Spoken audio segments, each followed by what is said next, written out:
जब तैयारी सही दिशा में हो तो एक नई चार नौकरियां मिल सकती हैं। पीजीआई एमईआर, आरआरबी पैरामेडिकल, एमसीआरई और डीएमईआर, इन चारों वैकेंसियों का लैब टेक्नीशियन का सिलेबस एक जैसा है। बस सही रणनीति, सही सोर्स और रेगुलरिटी चाहिए। इस बार अपनी मेहनत को बिखरने मत देना।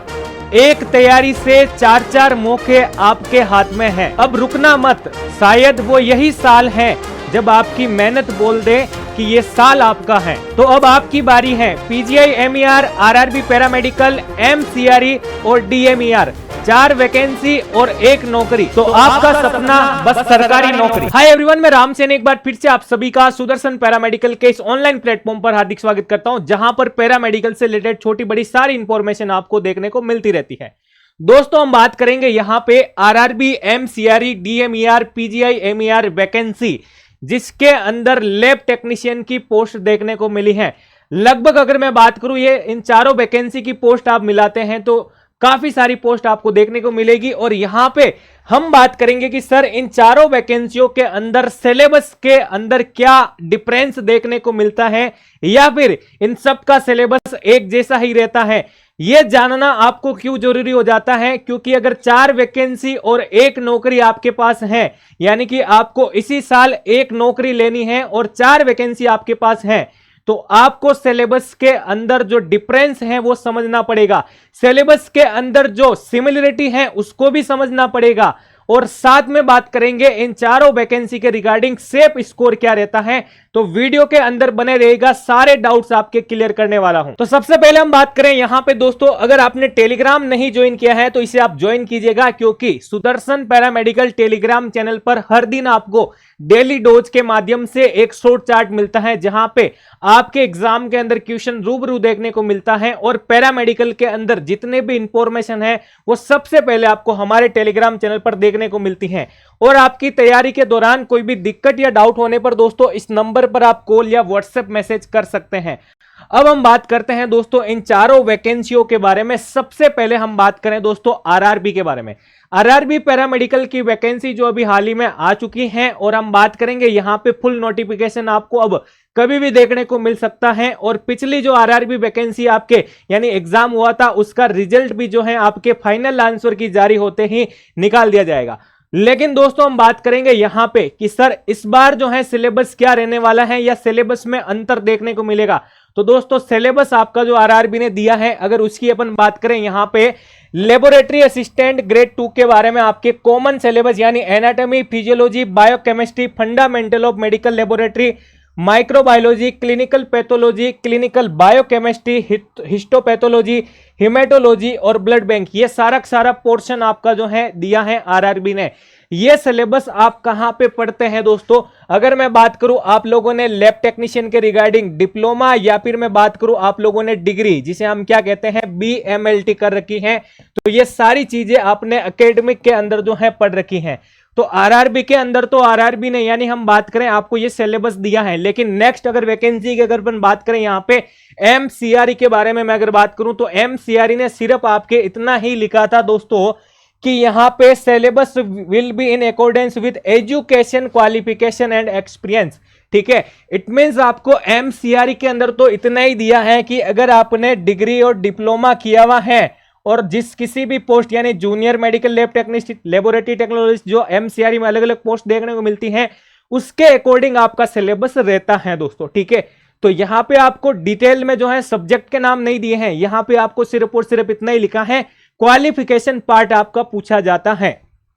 अगली वैकेंसी की अगर अपन बात करें डीएमईआर के बारे में, जो हाल ही में आपके रनिंग वैकेंसी है, यहां पे भी दोस्तों आपके सीधा साधा दे रखा है टेक्निकल डोमेन नॉलेज से आपके जो है क्वेश्चन पूछे जाएंगे। तो यहां पे भी अगर मैं बात करूं दोस्तों, इन्होंने सिर्फ इतना ही दिया है आपको कि अगर आपने डिग्री और डिप्लोमा किया है तो उसका क्वालिफिकेशन का पार्ट जो है आपसे पूछा जाएगा। तो दोस्तों इसके अलावा मैं बात करूं आपके पीजीआई के रिगार्डिंग दोस्तों, तो पीजीआई के अंदर भी आपके दोस्तों लिखा हुआ है कि accordance with the prescribed educational qualification. इसका मतलब क्या हुआ दोस्तों? लैब टेक्नीशियन के अंदर ऑल इंडिया में जो भी वैकेंसी देखने को मिलती है उसके अंदर 50% आपको क्वालिफिकेशन एजुकेशन के तौर पर लिखा रहता है और 50% आपको सिलेबस दिया जाता है। यानी कुछ वैकेंसी में आपको सिलेबस दिया जाता है, कुछ में सिलेबस नहीं दिया जाता है। तो सर हम किस प्रकार से तैयारी करें, क्यों? ऐसा इसलिए क्योंकि आजकल के पैरामेडिकल के एग्जाम के अंदर सिलेबस से बाहर से भी क्वेश्चन पूछे जाते हैं और सीट कम होने के कारण आप लोगों को नौकरी लेना भी जरूरी हो जाता है। तो उसके लिए क्या रणनीति अपनानी पड़ेगी, उसके लिए आपको क्या एफर्ट लगाने पड़ेंगे? तो दोस्तों हम बात करें यहां पे कि ऑल इंडिया के अंदर लैब टेक्नीशियन की वैकेंसी आए तो उसके लिए कॉमन सिलेबस आप लोगों को एक बार तैयार कर लेना चाहिए। फिर कोई भी वैकेंसी हो, आप लोगों का ये पोर्शन अगर तैयार रहता है तो आप कोई सा भी एग्जाम दे सकते हैं। जैसे हाल ही में हम बात करें, इन चारों वैकेंसियों का एग्जाम आप दे सकते हैं एक सिलेबस को पढ़ करके। वो कौन सा सिलेबस? तो हम कॉमन सिलेबस की यहां पे बात करें दोस्तों, कॉमन सिलेबस की बात करें यहां पे दोस्तों, यहां पे तो देखिएगा कॉमन सिलेबस के अंदर हम देखते हैं कि आपको एनाटॉमी, ह्यूमन एनाटॉमी और फिजियोलॉजी जो है ये सब्जेक्ट एक तो पढ़ना ही है कंप्लीट। इसके रिगार्डिंग में बात करूं दोस्तों, इस सिस्टम के रिगार्डिंग पैथोलॉजी का पोर्शन भी आप लोगों को पढ़ना चाहिए, ठीक है। इसके अलावा हम यहां पे बात करें सेकंड नंबर पे दोस्तों, यहां पे आपके biochemistry, clinical biochemistry, fundamental of medical laboratory technology, microbiology, pathology और हिस्टोपैथोलॉजी, हिमेटोलॉजी, ब्लड बैंकिंग और क्लिनिकल पैथोलॉजी। और इसके साथ हम बात करेंगे दोस्तों आपके इंस्ट्रूमेंट का जितना भी पोर्शन है दोस्तों, इंस्ट्रूमेंट का पोर्शन है दोस्तों, ये सारी चीजें आपको जो है दोस्तों पढ़नी चाहिए। ये लैब टेक्नीशियन की अगर आप तैयारी कर रहे हैं ऑल इंडिया के रिगार्डिंग तो ये कॉमन सिलेबस आप लोगों को पढ़ लेना चाहिए। तो एक बार आप लोग क्या करेंगे, इस सिलेबस को कंप्लीटली पूरा करें, फिर कोई सा भी एग्जाम हो वहां से आपका क्वेश्चन आए, कोई दिक्कत नहीं है दोस्तों, क्योंकि एक दो क्वेश्चन आपको बाहर से देखने को मिलेंगे। तो जब आप सारा सिलेबस पढ़ेंगे दोस्तों तो आपको कोई भी क्वेश्चन भी बाहर नहीं मिलेगा। अब आता है कि सर इस सिलेबस के साथ साथ जो है किस प्रकार से आपको तैयारी करनी चाहिए।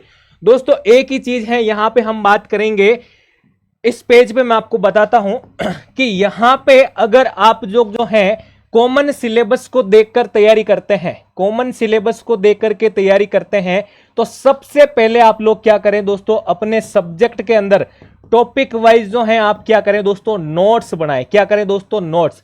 आप लोगों के पास में जो है एक व्यवस्थित तरीके से नोट्स होने चाहिए दोस्तों। नोट्स क्यों होने चाहिए? क्योंकि लास्ट में रिवीजन के लिए आपके यही नोट्स आपके खुद के हाथों से बनाए हुए आप लोगों के लिए रामबाण साबित होते हैं।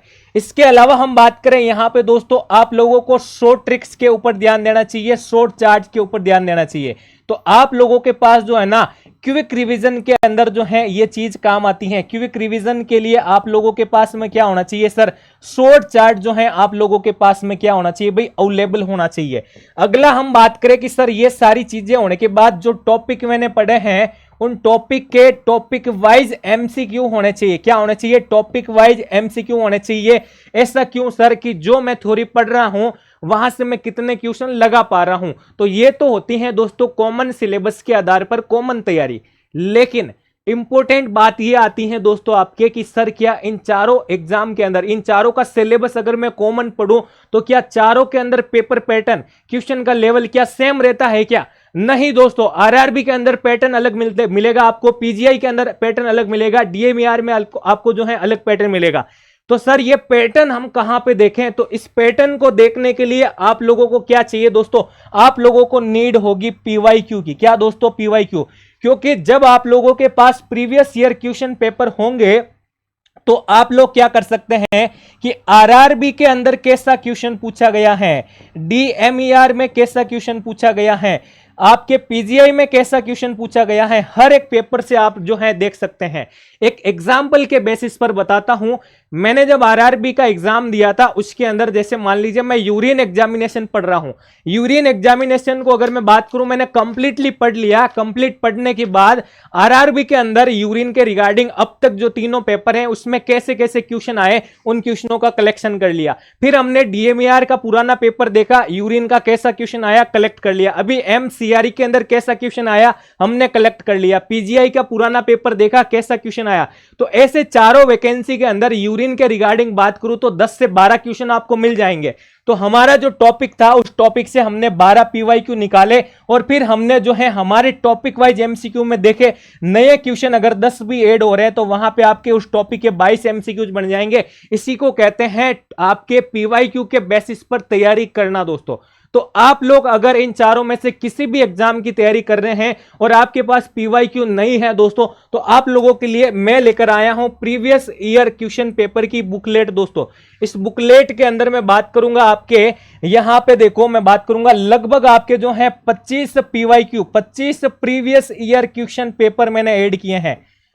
25 प्रीवियस ईयर क्वेश्चन पेपर का मतलब दोस्तों 2500 एमसीक्यू है यहां पे। अब ये कोई एमसीक्यू मैंने नहीं बनाए हैं, ये आपके अब तक के जो ऑल इंडिया में पेपर हुए हैं लैब टेक्नीशियन के, वो सारे पुराने जो इंपॉर्टेंट वैकेंसी रहती हैं उनके पेपर हैं। यहां से आप अपनी तैयारी को बेहतरीन कर सकते हैं दोस्तों। तो ये बुकलेट आपको कहां पे मिलेगी? ये बुकलेट आपको दोस्तों फ्री मिलने वाली है दोस्तों। ये बुकलेट आपको कंप्लीटली फ्री मिलेगी। उसके लिए आप क्या करें, सुदर्शन पैरामेडिकल के नाम से हमारा एप्लीकेशन है, इसे आप डाउनलोड कीजिएगा। इसे डाउनलोड करने के बाद जब आप ऑल इंडिया लैब टेक्नीशियन के बैच के अंदर जाएंगे दोस्तों, तो इसके अंदर आपको according to syllabus topic wise test short chart और आपकी कंप्लीट स्टडी जो 3D स्ट्रक्चर के बेसिस पर, और साथ में बात करूं ये पीवाईक्यू की बुकलेट और फुल लेंथ आपको अलग से जो है टेस्ट सीरीज मिलेगी। और उसके साथ में बात करूं आपके टेक्निकल और नॉन टेक्निकल का पोर्शन, ये आपके टेक्निकल और नॉन टेक्निकल का जो कॉमन सिलेबस है ये भी आपको जो है प्रोवाइड करवाया जाएगा दोस्तों, ठीक है ना। तो इस वाले बैच के साथ में आपको जो है कंप्लीट ये पीवाईक्यू जो बुकलेट है ये भी फ्री है, ये पोस्ट यानी डाक के थ्रू आपके घर तक पहुंचाई जाएगी दोस्तों, ठीक है। तो इस प्रकार से आप अपनी तैयारी को बेहतरीन कर सकते हैं दोस्तों। जो मैंने फॉर्मूला बताया है कि 4 एग्जाम, चारों के पीवाईक्यू और आपके नोट्स और नए टाइप के एमसीक्यू, ऐसी प्रिपरेशन करने के बाद दोस्तों आपको खुद को लगेगा कि आप एक अलग वे में काम कर रहे हैं, अलग वे में हार्डवर्क कर रहे हैं दोस्तों। तो आज ही आप लोग क्या करें, ऐप को डाउनलोड करें और यहां पे 3D के अंदर भी मैंने कुछ चीजें डाल रखी हैं, उसे आप देखें, पढ़ाई करने का नया तरीका देखें। क्योंकि काफी बार हम बोर हो जाते हैं एक ही टॉपिक को बार बार पढ़ के। तो एक बार आप बुक से नहीं 3D स्ट्रक्चर के बेसिस पे पढ़ो। कभी कभार होता है ना कि बोरिंग हो जाने पर टेक्निक बदलते हैं, है ना। व्हाट्सएप चला चला के बोर हो जाते हो तो इंस्टाग्राम खोलते हो, फिर फेसबुक खोलते हो, है ना। तो वैसे ही अगर आप किताबों से बोर हैं तो 3D स्ट्रक्चर के बेसिस पे पढ़ो दोस्तों। अपने तरीके बदलो, अपने आप को अपडेट करो पढ़ाई के साथ, ताकि हम अपने घर वालों के सपने पूरे कर सकते हैं। तो दोस्तों वीडियो अगर आपको पसंद आया है तो इसे आप जरूर लाइक करें, अपने सारे दोस्तों के साथ इसे शेयर करें, और अगर आप चैनल पर नए हैं तो चैनल को जरूर सब्सक्राइब करें। धन्यवाद साथियों।